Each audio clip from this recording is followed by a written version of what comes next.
उदयपुर के शिल्पग्राम में राज्यपाल ने शिल्पग्राम उत्सव का किया शुभारंभ। शिल्प को प्रोत्साहित करने का किया आह्वान, कलाकारों की प्रस्तुतियों को सराहा।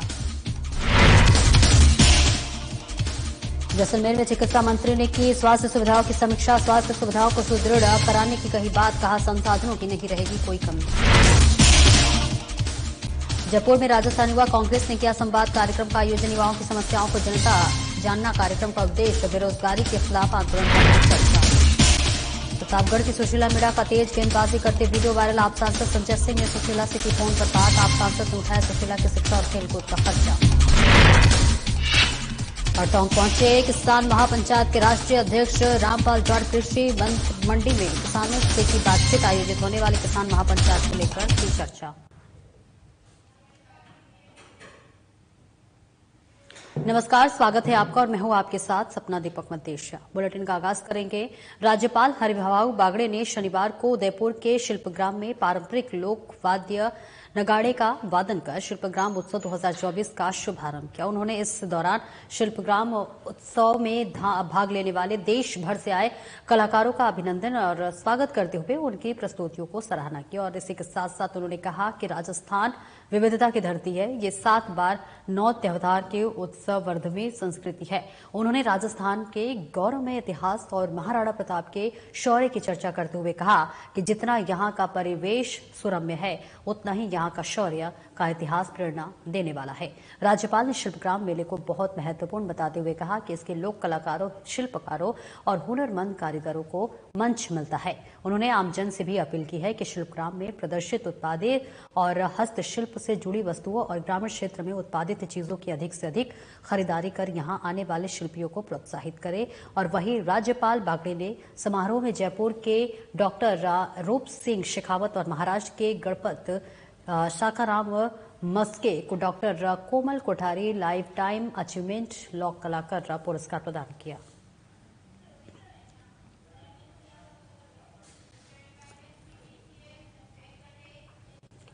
और राजस्थान की भजनलाल सरकार प्रदेश की नित नई ऊंचाइयों पर पहुंचाने के लिए कृत संकल्पित है। कई क्षेत्रों में राजस्थान नंबर 1 बना हुआ है। भजनलाल सरकार पिछले 1 वर्ष में प्रदेश को नई ऊंचाइयों पर ले जाने में कामयाब रही है। वहीं आपको बता दें कि 15 दिसंबर 2023 को शपथ ग्रहण करने के साथ ही मुख्यमंत्री भजनलाल शर्मा ने प्रदेश को विकास की राह पर ले जाने के लिए कड़ा परिश्रम शुरू किया। और वही इसी का परिणाम है कि आज राजस्थान देश में सौर ऊर्जा और अक्षय ऊर्जा क्षमता में देश में प्रथम स्थान रहा है। तो वही आपको बता दें कि केंद्र की योजनाओं को प्रदेश में बेहतर तरीके से क्रियान्वित करने का परिणाम है। प्रधानमंत्री आवास योजना ग्रामीण अंतर्गत वर्ष 2024-25 में आवंटित लक्ष्यों के विरुद्ध जारी स्वीकृति और प्रथम किस्त में राजस्थान का प्रथम स्थान है। साथ ही प्रधानमंत्री जनजातीय आदिवासी न्याय महाअभियान के अंतर्गत बारां जिले में 90 PVTG वन धन के विकास केंद्रों का गठन किया गया है, जिसके अंतर्गत सहरिया जनजाति की 15,878 महिलाओं को लाभान्वित किया जा रहा है। पीएम जनमन अभियान अंतर्गत आवंटित लक्ष्यों के विरुद्ध जारी प्रतिशत स्वीकृति में राज्य का प्रथम स्थान है। और अब मुख्यमंत्री भजनलाल शर्मा के नेतृत्व में राजस्थान में हर कीर्तिमान को तोड़कर विकास के नए कीर्तिमान रच रहा है।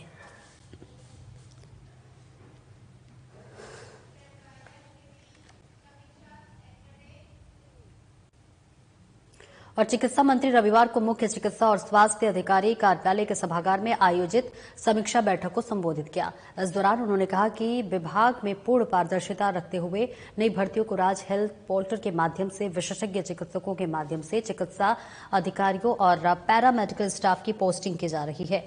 अगर जैसलमेर जिले में किसी ने कार्य ग्रहण नहीं किया है तो उसकी पूजा जो है सूचना मुख्य चिकित्सा और स्वास्थ्य अधिकारी दें, ताकि उचित कार्रवाई की जा सके।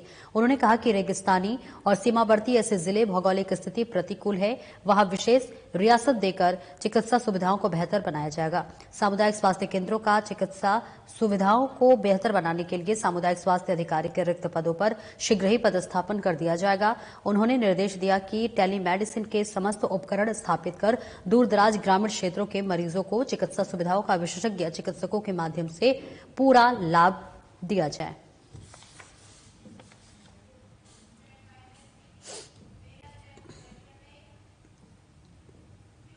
और कृषि और ग्रामीण विकास मंत्री डॉक्टर किरोड़ी लाल मीणा ने रविवार को राजस्थान ग्रामीण आजीविका विकास परिषद द्वारा जवाहर कला केंद्र जयपुर में संचालित सरस राज सखी मेला 2024 का अवलोकन किया।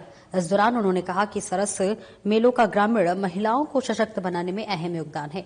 इन मेलों में देश की ग्रामीण महिलाएं अपने हाथों से निर्मित शोपीस आइटम बेचती हैं और मेले में डॉक्टर किरोड़ी लाल ने सरस मेले के सभी स्टॉलों का अवलोकन किया और विभिन्न राज्यों में आए स्वयं सहायता समूह की महिलाओं से संवाद किया और उनके उत्पादों की सराहना की। मेले में 250 से अधिक जीआई टैग उत्पादों की करीब 400 स्टॉल लगी हुई है। उन्होंने कहा कि सरस मेले राज्यिका दीदियों द्वारा निर्मित शिल्पग्राम जो है शिल्पकला, एम्ब्रॉयडरी, जैविक उत्पाद, घर का साथ सम्मान और खाने पीने से संबंधित उत्पादों को एक स्थान पर खरीदने का अवसर प्रदान करता है।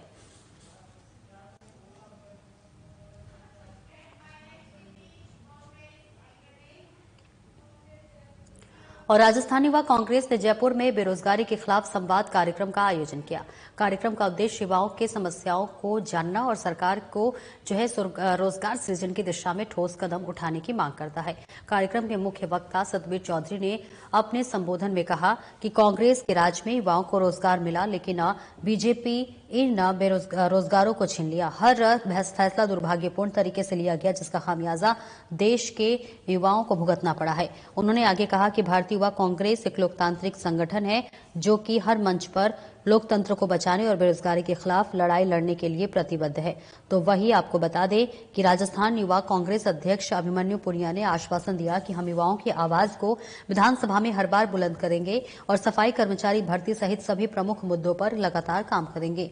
वहीं भारतीय युवा कांग्रेस के राष्ट्रीय अध्यक्ष उदय भानु ने चिब ने कहा कि यूथ कांग्रेस तानाशाही सरकार के खिलाफ हर वक्त आवाज उठाने के लिए तैयार है।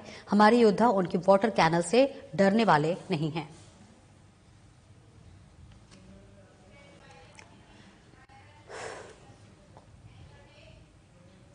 और राजस्थान में प्रतापगढ़ जिले की बालिका सुशीला मीणा अपनी प्रतिभा के कारण इन दिनों सुर्खियों में है। सोशल मीडिया पर वायरल वीडियो के माध्यम से राजस्थान की बेटी सुशीला मीणा ने अपनी खेल क्रिकेट में जो है अपनी तेज रफ्तार गेंदबाजी से सबका ध्यान अपनी ओर आकर्षित किया है।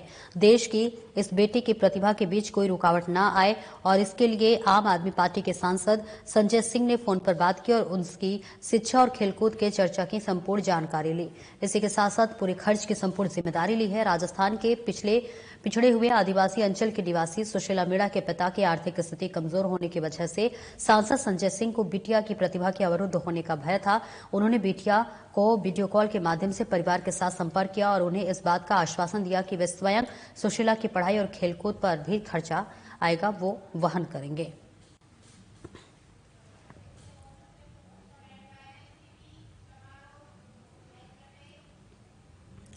और राजगढ़ के एक निजी गार्डन में राजपूत समाज का प्रतिभावान सम्मान समारोह में 254 प्रतिभाओं को सम्मानित किया गया। इस दौरान कार्यक्रम के मुख्य अतिथि पूर्व केंद्रीय मंत्री जितेंद्र सिंह ने कहा कि उन बच्चों पर गर्व है जिन्होंने 90% से अधिक अंक हासिल किया है। 8-9 साल के अंदर समाज में बहुत बड़ा बदलाव आया है और ये बड़ी खुशी की बात है। समाज की तरक्की में सभी को योगदान देने का आह्वान करते हैं और उन्होंने कहा कि शिक्षा ही समाज की तरक्की का मुख्य आधार है। और इसी के साथ साथ उन्होंने कहा कि लक्ष्य कर अध्ययन करेंगे तो सफलता अवश्य मिलेगी। उन्होंने कहा कि राजपूतों का इतिहास गौरवशाली है, लक्ष्य निर्धारित कर चले जिससे परिवार और समाज का नाम रोशन हो।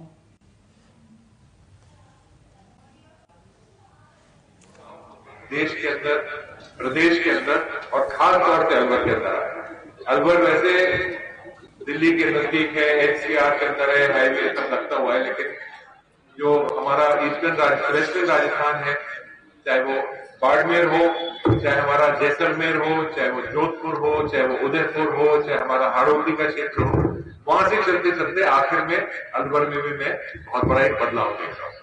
ये बहुत अच्छी बात है, खुशी की बात है। और मेरे पूर्व वक्ताओं ने बहुत सारी बातें आपके सामने रखी है, उनको दोहराना नहीं चाहूंगा, लेकिन उनकी ही बात को जोड़ना चाहूंगा मैं कि आज जमाना बहुत तेजी से बढ़ रहा है और हम कहीं ना कहीं पीछे रह जाएंगे तो फिर वो पीछे ही रहेंगे। आप सबों ने, जो हमारे बुजुर्ग हैं, हमारे माता पिता, दादा दादी, परदादे, इनने आपको एक बहुत बड़ी पूंजी दी, इनने आपको जो संस्कार दिया, जो आपको एक पहचान दी है, लाइन के सबसे आगे आपको खड़ा कर दिया। अब उस लाइन से आगे दौड़ने वाला का तो काम आपको करना पड़ेगा। किसान हितों की लड़ाई लड़ने के लिए अब किसान महापंचायत अपनी कमर कस चुकी है। इसको लेकर कल टोंक की कृषि मंडी में एक बड़ी किसान महापंचायत का आयोजन किया जाएगा। आयोजित होने वाली किसान महापंचायत की तैयारियों का जायजा लेने के लिए किसान नेता और किसान महापंचायत के राष्ट्रीय अध्यक्ष रामपाल जाट टोंक पहुंचे, जहां उन्होंने कृषि मंडी में किसानों के साथ वार्ता की और इसके बाद प्रेस वार्ता को भी संबोधित किया। रामपाल जाट ने जानकारी देते हुए बताया कि कल किसान महापंचायत में किसानों के राज्य के लिए अनुमोदन भी पास किया जाएगा। अनुमोदन पास करने के बाद 14 जनवरी तक सोशल मीडिया पर एक कैंपेन भी चलाया जाएगा। इसके बाद राजस्थान में किसानों के हितों की लड़ाई लड़ने का आगाज करते हुए जो है गांव बंद का आह्वान भी होगा। रामपाल जाट ने किसानों की दुर्दशा के लिए सरकारों को भी जिम्मेदार ठहराया है। जाट ने कहा कि सत्ता हासिल करने से पहले सभी राजनीतिक दल किसान हितैषी दावे करते हैं, लेकिन सत्ता में आते ही वादों से पलट जाते हैं।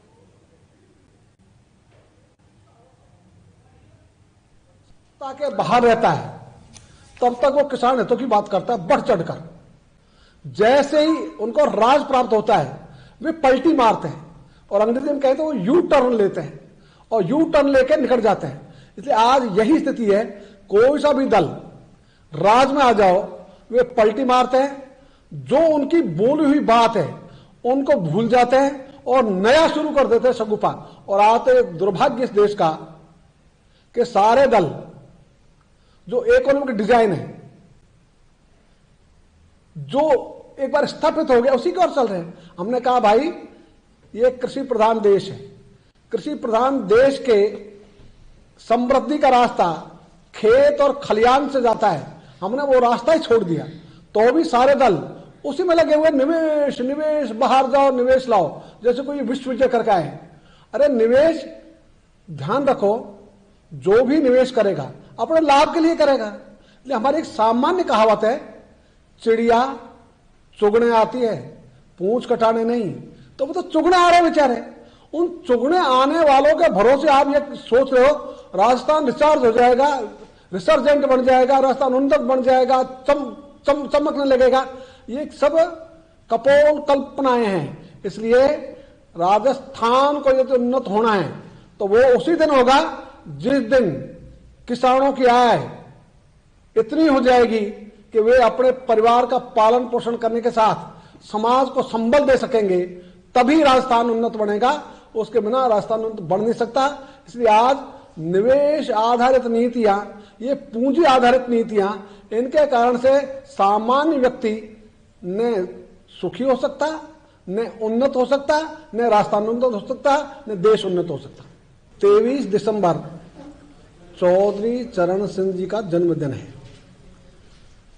भारत सरकार ने इसे किसान दिवस घोषित किया है। यद्यपि भारत सरकार किसान दिवस के उपलक्ष्य में कोई कार्यक्रम आयोजित नहीं करती, ये किसानों की ओर से किसान कार्यक्रम आयोजित है। और ये जो टोंक में शुरू हुआ है, गत वर्ष भी बड़ा सम्मेलन था, इस वर्ष उससे भी बड़ा है। तो निरंतर ये कार्यक्रम चलेगा, इसकी साधना भी चल रही है। और इस बार के किसान दिवस पर नया आयाम जुड़ेगा। अब प्रशासनिक सुधार और लोक शिकायत विभाग भारत सरकार के निर्देशानुसार जिले में चल रहे सुशासन सप्ताह के तहत कलेक्ट्रेट सभागार में कार्यशाला का आयोजन किया गया। सहायक निदेशक लोक सेवाएं जावेद अली ने बताया कि कार्यशाला के दौरान जिले के सुशासन से संबंधित किए गए नवाचारों का प्रस्तुतिकरण किया गया है और इसमें मुख्य जिला शिक्षा अधिकारी सुशीला करनानी ने लक्ष्य 2025 प्रशिक्षु RAS काजल मीणा ने कोर्ट केस से इंफॉर्मेशन वाया मोबाइल मैसेज और इसके अंतर विभागीय समन्वय के माध्यम से प्रशासन से सुधार विषय पर सूचना प्रौद्योगिकी विकास के संयुक्त निदेशक पवन कुमार महावर ने प्रेजेंटेशन दिया और साथ ही टोंक के मुख्य आयोजन अधिकारी ने जिले के विजन डॉक्यूमेंट पर चर्चा की। इस दौरान जिले के सभी जिला स्तरीय अधिकारी मौजूद रहे।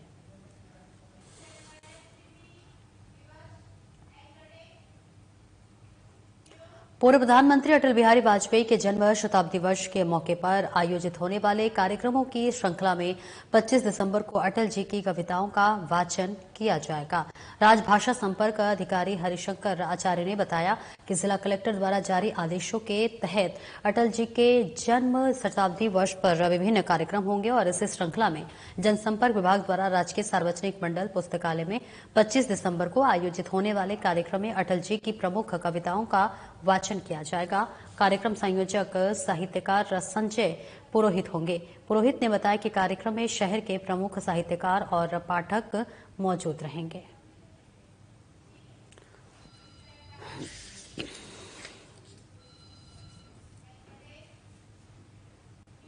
आवासन आयुक्त डॉक्टर रश्मि शर्मा ने जयपुर के प्रतापनगर सेक्टर 5, 26 और 28 में प्रस्तावित योजनाओं और मंडल की खाली पड़ी जमीन पर व्यापक निरीक्षण और समीक्षा की।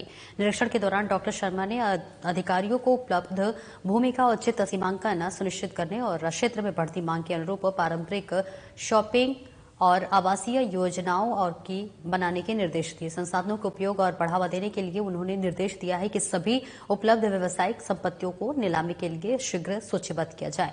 पारदर्शिता बनाए रखने और अतिक्रमण को रोकने के लिए इसी के साथ साथ आवासन आयुक्त ने क्षेत्र में मंडल की सभी जमीनों पर संपत्ति बोर्ड लगाने के भी निर्देश दिए। सेक्टर 6 में डॉक्टर शर्मा ने सामुदायिक केंद्र का निरीक्षण किया और इसके जीर्णोद्धार की आवश्यकता पर जोर दिया।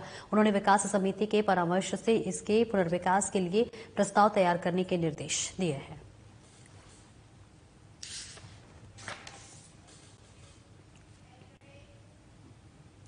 SS Jain Subodh girls PG college Sanganer ने राष्ट्रीय सेवा योजना द्वारा 21 दिसंबर से 27 दिसंबर तक 7 दिवसीय विशेष शिविर का आयोजन किया जा रहा है, जिसके तहत 21 दिसंबर को महाविद्यालय की मेंटल हेल्थ और वेलनेस सेल और राष्ट्रीय सेवा योजना के संयुक्त तत्वाधान में एक अतिथि व्याख्यान का आयोजन करवाया, जिसमें RUHS के डॉक्टर लोकेंद्र शर्मा ने मेंटल हेल्थ और अवेयरनेस पर छात्राओं को अत्यंत उपयोगी व्याख्यान दिया, जिससे मानसिक स्वास्थ्य संबलम और संबंधी महत्वपूर्ण जानकारियां प्रदान की गई। कार्यक्रम की समाप्ति पर मेंटल हेल्थ वेलनेस क्लब और कार्यक्रम अधिकारी डॉक्टर मंजू आचार्य, डॉक्टर ज्योति जोशी और डॉक्टर प्रीति गुप्ता द्वारा सभी के अतिथियों का आभार व्यक्त किया गया। राष्ट्रगान के साथ कार्यक्रम संपन्न हुआ।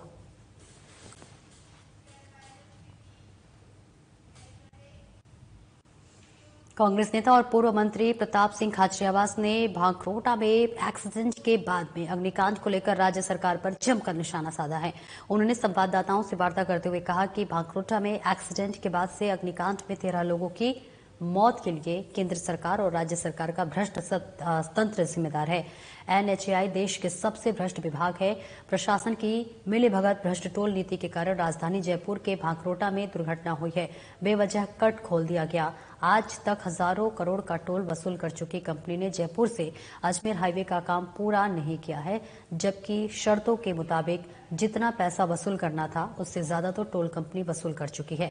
लेकिन केंद्रीय मंत्री नितिन गडकरी की मेहरबानी से टोल कंपनियों को पूरी छूट दी गई है। टेंडर की शर्तों के अनुसार NHAI के अधिकारी, टोल कर्मी के मालिक और जिला प्रशासन के लोग पूरी तरह से इस भयंकर एक्सीडेंट के लिए जिम्मेदार हैं। टैंकर पलटने से गैस लीक हुई, धमाका हुआ, 13 लोगों की मौत हो चुकी है। चलकर 13 लोगों की डेथ हो गई और 20 से ज्यादा लोग 80% से ज्यादा जले हुए जिंदगी और मौत से संघर्ष कर रहे हैं।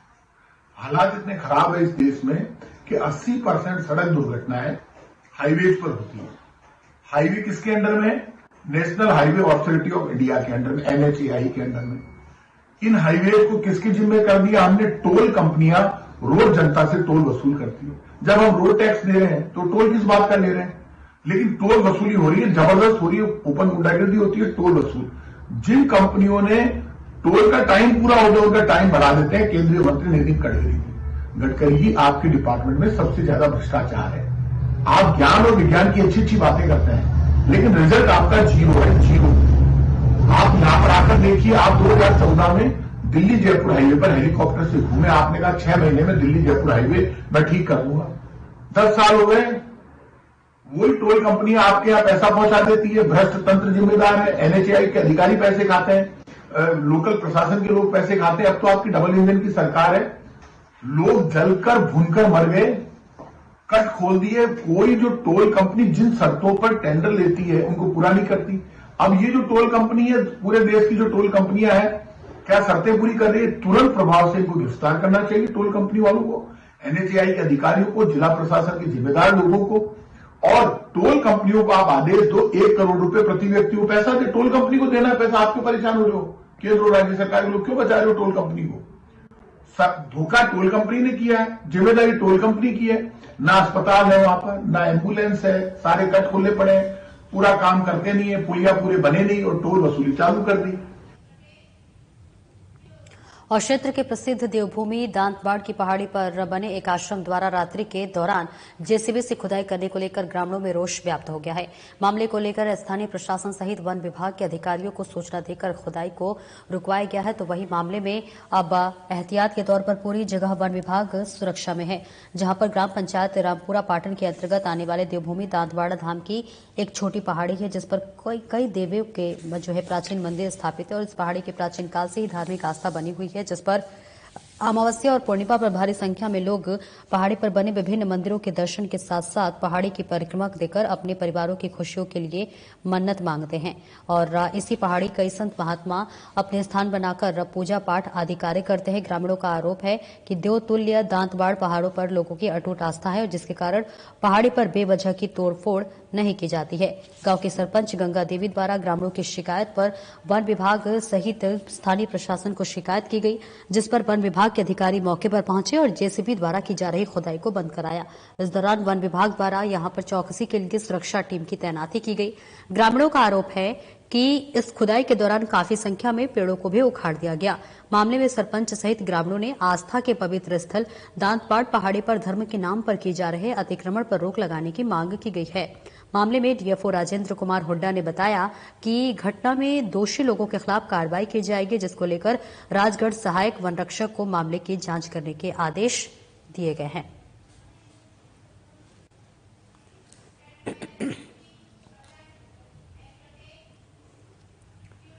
मुख्यमंत्री भजनलाल शर्मा ने बजट घोषणाओं से संबंधित भू आवंटन के शेष प्रकरणों का त्वरित निष्पादन करने के निर्देश दिए हैं। उन्होंने 31 दिसंबर 2024 तक की अवधि में प्रकरणों के भूमि चिन्हीकरण, चिन्हित भूमि के प्रस्ताव संबंधी विभागों को भिजवाने एवं भूमि आवंटन की प्रक्रिया को पूरा करने के लिए भी निर्देश दिए हैं। जहां आपको बताते चले कि कोई भी कोताही बर्दाश्त नहीं की जाएगी। सीएम निर्देश शर्मा ने कहा है कि इन कार्यों में किसी भी स्तर का मुख्यमंत्री शर्मा शनिवार को मुख्यमंत्री निवास पर वीडियो कॉन्फ्रेंसिंग के जरिए कोताही बर्दाश्त नहीं की जाएगी। आवंटन प्रकरणों की विलंबित भू माध्यम से जिला कलेक्टर्स के साथ आयोजित बैठक विस्तृत समीक्षा कर रहे थे। उन्होंने बजट घोषणाओं की अनुपालना में sports college, roadways bus stand, GSS एवं ठोस कचरा प्रबंधन के प्रोसेसिंग प्लांट एवं मटेरियल रिकवरी फैसिलिटी सेंटर, औद्योगिक पार्क इत्यादि विकास कार्यों के लिए भू आवंटन के प्रकरणों के निस्तारण में तेजी लाने के निर्देश दिए और साथ ही उन्होंने सामाजिक न्याय एवं अधिकारिता विभाग के अंतर्गत ब्लॉक कार्यालय एवं जन स्वास्थ्य अभियांत्रिकी विभाग के नवीन सहायक अभियंता कार्यालय के लिए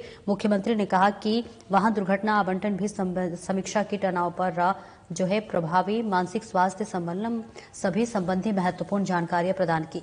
कार्यक्रम की समाप्ति पर मेंटल हेल्थ वेलनेस क्लब और कार्यक्रम अधिकारी डॉक्टर मंजू आचार्य ने डॉक्टर ज्योति जोशी और डॉक्टर प्रीति गुप्ता द्वारा सभी अतिथियों का आभार व्यक्त किया गया।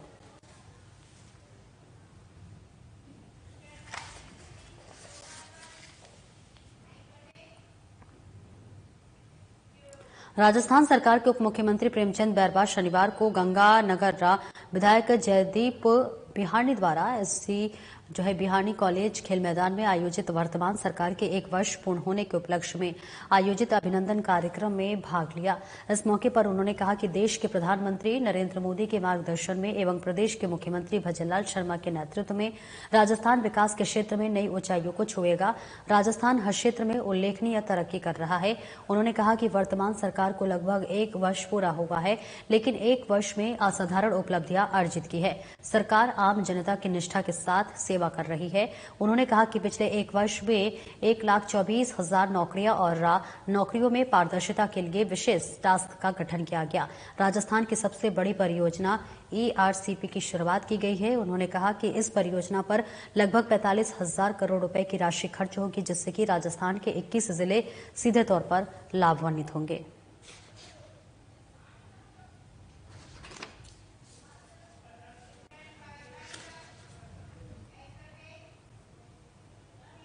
फिलहाल इस बुलेटिन में इतना ही। दीजिए इजाजत। नमस्कार।